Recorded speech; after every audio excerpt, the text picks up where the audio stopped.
Mission को अंजाम दे रहे हैं। इनके नाम होते हैं माइक और टॉमी। ये दोनों अपने टारगेट का इंतज़ार कर रहे होते हैं और इनका टारगेट होता है सैयद आसिफ, जो कि हथियारों का सप्लायर होता है और इनका मिशन होता है उसे जान से मारना। तभी यहाँ पर कुछ गाड़ियाँ भर के लोग आ जाते हैं और इनमें से सैयद आसिफ बाहर निकलता है।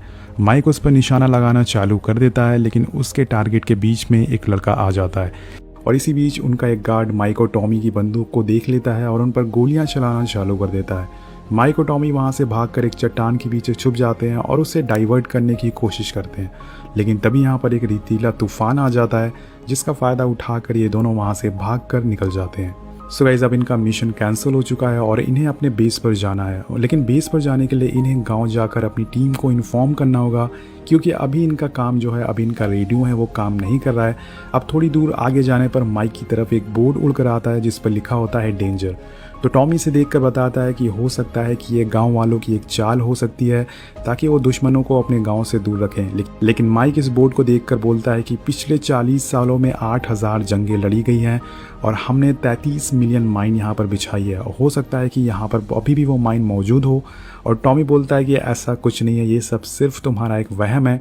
तो वो बड़ी मस्ती के साथ आगे बढ़ना चालू कर देता है और माइक को कहीं ना कहीं लग रहा था कि यहाँ खतरा है। वो टॉमी को रोकने की कोशिश करता है, लेकिन टॉमी का पैर माइन पर पड़ जाता है और वो धमाके से उड़ जाता है। दोस्तों, इस धमाके में उसके दोनों पैर चले जाते हैं। अब वो माइक से मदद मांगता है, लेकिन माइक नोटिस करता है कि उसका पैर भी माइन पर पड़ चुका है और वो अपना पैर आगे नहीं बढ़ा सकता, क्योंकि अगर उसने बढ़ाया तो वो भी मारा जाएगा। इसलिए वो टॉमी की मदद नहीं कर पा रहा है। इधर टॉमी को बहुत ही ज़्यादा दर्द हो रहा है। वो रेडियो पर अपने बेस पर कांटेक्ट करने की कोशिश करता है और उनसे लास्ट बार रिक्वेस्ट करने की कोशिश करता है कि वो अपने बेटे से बात करना चाहता है, लेकिन शायद उसके बेस वाले उसकी आवाज़ सुन नहीं पा रहे हैं, उनका कनेक्शन हो नहीं पा रहा है। ये सब देखकर माइक उसे बोलता है कि वो मॉर्फिन लगा ले, इससे उसका दर्द थोड़ा कम हो जाएगा। लेकिन ऐसा करने के बाद भी वो दर्द से और ज़्यादा तड़प रहा होता है और ये सब देखकर माइक से सहा नहीं जाता। वो बोलता है कि मैं अपने पैर हटा रहा हूँ और तुम्हारी तरफ आगे आ रहा हूँ। माइक कहता है कि ये बहुत ही पुरानी माइन है, हो सकता है कि ये ना फटे और मैं बच जाऊं और तुम्हारी मदद के लिए आगे आ रहा हूं मैं। लेकिन टॉमी नहीं चाहता कि उसकी वजह से माइक की भी जान जाए, इसलिए वो अपनी बंदूक निकालकर अपने आप को गोली मार लेता है। और ये देखकर माइक बहुत ही ज़ोर से चिल्लाता है और रोने लगता है, क्योंकि उसके ही सामने उसके बेस्ट फ्रेंड की मौत हो गई है, उसके सच्चे दोस्त की मौत हो गई है और वो कुछ नहीं कर पा रहा है। अब थोड़ी देर होने के बाद वो अपने आप को शांत करता है और इस सिचुएशन से कैसे निकल सकता है इसके बारे में वो सोचता है। वो एक कुल्हाड़ी से टॉमी के पास रखा हुआ बैग अपने पास खींचता है और उसमें से रेडियो निकालता है, लेकिन रेडियो की बैटरी ख़त्म हो चुकी है और जो उसकी बैटरी है वो टॉमी के पॉकेट में है। लेकिन यहाँ पर माइक अपने रेडियो को सोलर पैनल से चार्ज करने की कोशिश करता है और लकीली वो थोड़ा बहुत चार्ज हो जाता है, जिसके बाद वो अपने बेस पर कांटेक्ट कर लेता है और उनसे मदद मांगता है। वो बोलता है कि मेरा एक साथी जिसका नाम टॉमी है, उसका पैर माइन पर पड़ चुका है और उसके साथी मारा जा चुका है। वो उनसे तुरंत मदद के लिए रिक्वेस्ट करता है और उसका जो सीनियर होता है वो उसे पूछता है कि तुम्हारे मिशन का क्या हुआ। वो बताता है कि मेरा मिशन फेल हो चुका है। उसका सीनियर बोलता है कि अभी तुम्हारे पास हम हवाई मदद या फिर चॉपर नहीं भेज सकते, क्योंकि उस जगह पर बहुत ही ज़्यादा रेतीले तूफान आ रहे हैं, तो हो सकता है चॉपर भी क्रैश हो जाए। लेकिन हमारी टीम बॉर्डर पर ही है, वो तुम्हारे पास पहुंच जाएगी, लेकिन उसके लिए तुम्हें करीब 52 घंटे इंतज़ार करना होगा। ये सुनकर माइक बहुत ही ज़्यादा उदास हो जाता है, लेकिन उसके पास कोई और रास्ता नहीं है। उसे रेगिस्तान में 52 घंटे बिताना ही होगा, जो कि बहुत ही ज़्यादा मुश्किल है। वो अपनी घड़ी में 52 घंटे का टाइमर सेट कर देता है और उसके पास ना तो यहाँ पर खाना है और ना ही सही से पीने के लिए पानी है। तभी उसकी मुसीबत कम नहीं होती है और यहाँ पर एक और तूफान आ जाता है। वो अपने मुंह पर कपड़ा बांधकर अपनी गन को एक स्टैंड बनाकर वहाँ पर अपने आप को रोकने की कोशिश करता है और थोड़ी देर बाद वो तूफान वहाँ से निकल जाता है। वो किसी तरह से अपने आप को बचा लेता है, लेकिन इसी तूफान में टॉमी की बॉडी खिसक कर उसके पास आ जाती है और माइक उसकी पॉकेट से वो रेडियो की बैटरीज ले लेता है। लेकिन अब वो देखता है कि उसके पास बैटरीज तो है, लेकिन उसका जो रेडियो है वो उससे दूर जा चुका है। इस रेगिस्तान में ना तो दोस्तों पानी है और ना ही खाना है खाने के लिए, इसलिए अब माइक की हिम्मत टूटती जा रही है और वो आसमान में खाली जगहों पर कई गोलियां चलाता है और मदद के लिए ज़ोर से चिल्लाता है, लेकिन इस रेगिस्तान में उसे सुनने वाला कोई नहीं है। माइक अब हार चुका है, इसलिए वो खुद को मारने वाला होता है, खुद को मारने की कोशिश करता है। लेकिन तभी उसे एक आदमी अपने सामने दिखता है और ये आदमी उसकी तरफ ही आ रहा था। ये गांव का आदमी होता है और माइक उसे हाथ ऊपर करने के लिए बोलता है और मदद मांगता है कि जल्द से जल्द वो उसकी मदद के लिए उसके पास आए। लेकिन ये आदमी जिसका नाम बार्बर होता है, वो बहुत ही ज़्यादा फ़नी टाइप का आदमी होता है। वो माइक से पूछता है कि तुम खड़े क्यों हो, घर जाओ अपनी फैमिली के पास। माइक उसे समझाता है कि उसके पैर माइन पे पड़ चुका है और जैसे ही वो यहाँ से निकलेगा वो उड़ जाएगा। बार बार उसका मजाक उड़ाता है और बोलता है कि सच में तुम्हें लगता है तुम्हारे पैर माइन पे पड़ चुका है। दोस्तों यहाँ पर हम देखते हैं कि वो बार बार जिगजैग पोजीशन में चल रहा था ताकि उसका पैर माइन पर ना पड़े। वो माइक के पास आता है और माइक उसे अपना एक बॉटल देता है और उसमें पानी लाने के लिए बोलता है। माइक उससे अपना रेडियो भी मांगता है जो कि उससे थोड़ी दूर पर पड़ा होता है, लेकिन बार बार बोलता है कि रेडियो की कोई ज़रूरत नहीं है, उसमें ना तो म्यूज़िक बजेगा और ना ही तुम डांस कर पाओगे। यहाँ पर वो उसका मजाक उड़ाता है और वो बिना रेडियो दिए ही वहाँ से चला जाता है। थोड़ी देर होने पर वहाँ पर उसी आदमी की बेटी आती है जो कि पानी का बॉटल लेकर आती है।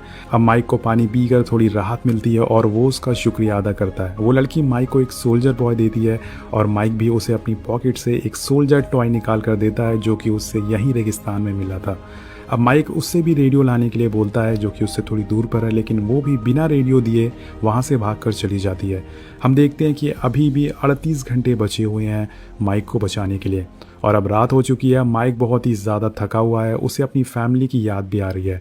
वो अपने फ़ोन में कुछ गाने सुनता है और अपनी फ़ोन में अपनी वाइफ की फ़ोटोज़ देखने लगता है, जिसे देखकर वो बहुत ही ज़्यादा इमोशनल हो जाता है। वो फ़ोन में उसकी वाइफ की एक वीडियो होती है जिसमें वो बोल रही थी, माइक तुम जहाँ भी हो सेफ़ रहना और जल्दी से मिशन ख़त्म करके मेरे पास आ जाओ, मैं तुम्हारा वेट कर रही हूँ। उसकी वाइफ मजाक करती है कि अगर तुम नहीं आए तो मैं किसी और से शादी कर लूँगी। और ये सब देखकर माइक बहुत ही ज़्यादा इमोशनल हो जाता है। वो आंखों से आंसू उसके गिरने लगते हैं।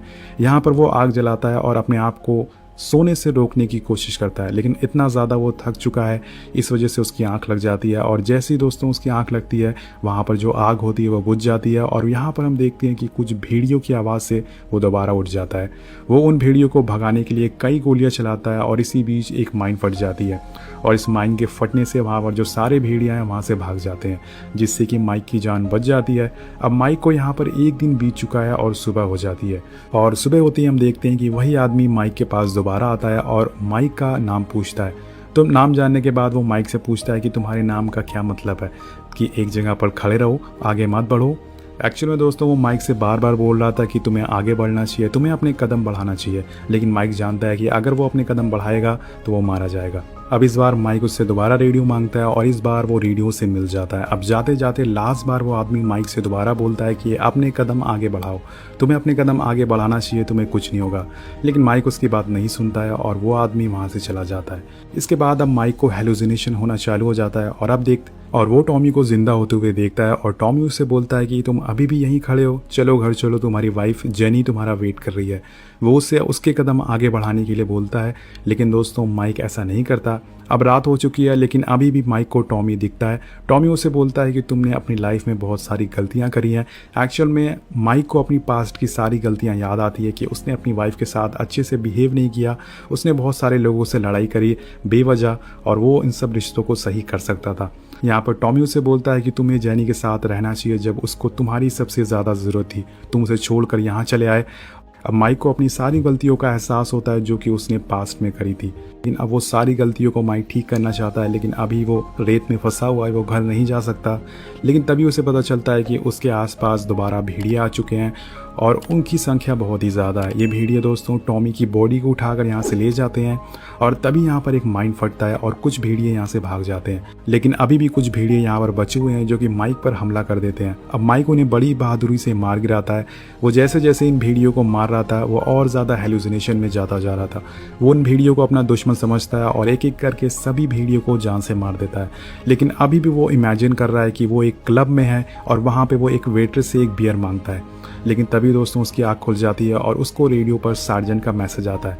वो उनसे बात करता है और वहाँ पर उसे पता चलता है कि उसके पास सिर्फ 10 घंटे बचे हुए हैं घर जाने के लिए। लेकिन तभी उसका सीनियर उसे बताता है कि जो टीम तुम्हारे पास आने वाली है वो डिले हो गई है, उनका मिशन कैंसिल हो गया और उन्हें तुम्हारे पास आने में 10 घंटे और लगेंगे। मतलब कि अब उसे 17 घंटे और वेट करना पड़ेगा इस रेगिस्तान में खड़े खड़े अपने आप को बचाने के लिए। जैसे माइक की हिम्मत टूटने लगी है और वो गिरने लगता है, लेकिन तभी वहाँ पर वही आदमी आ जाता है और माइक को गिरने से बचा लेता है। वो बोलता है कि तुम्हें हिम्मत नहीं हारनी चाहिए, मेरा भी पैर एक बार माइन पे पड़ चुका है और मैंने अपना पैर गवा दिया था।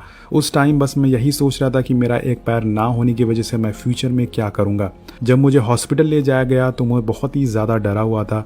वहाँ पर मुझे एक गाना सुनाई दे रहा था जिसमें सिंगर बोल रहा था कि हमेशा आगे बढ़ते रहना चाहिए, कभी डर के पीछे नहीं जाना चाहिए। लेकिन मुझे वो गाना सुनाई नहीं दे रहा था। मैं बस अपने पैर के बारे में सोच रहा था कि मेरा एक पैर ना होने की वजह से मेरा फ्यूचर कैसा होगा।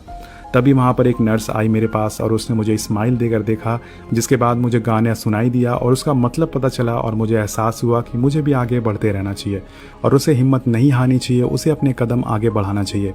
यहाँ पर वो एक आदमी एक और चीज़ बताता है कि यहाँ की जो माइने हैं वो निकाल कर वो लोग बेचते हैं ताकि उनसे तो थोड़े पैसे कमा सकें, और जहाँ से वो माइन निकालते हैं वहाँ पर वो एक टीन का बॉक्स रख देते हैं ताकि मेटल डिटेक्टर से पता ना चले कि यहाँ से माइन निकाल ली गई है। और ये सब बोलने के बाद वो यहाँ से जाने लगता है। माइक उसे रोकता है कि उसे अकेले छोड़कर यहाँ से ना जाए, लेकिन बार बार उसकी बात नहीं मानता। वहाँ से अपनी बेटी के साथ उसे छोड़कर वहाँ से चला जाता है। इसके बाद माइक का हेलुसिनेशन और ज़्यादा बढ़ने लगता है। वो अपने आप को अपने घर में इमेजिन करता है जहाँ पर बचपन में उसके डैड उसकी मॉम को और उसे पीटा करते थे, उसे मारा करते थे, वो चिल्ला कर उनसे बात करते थे और वो रियलिटी में उनसे लड़ने की कोशिश करता है। हम देखते हैं कि वो फाइट कर रहा है, वो और चीज़ों को इमेजिन करता है जैसे कि अपनी वाइफ के साथ बिताए हुए कुछ अच्छे पल।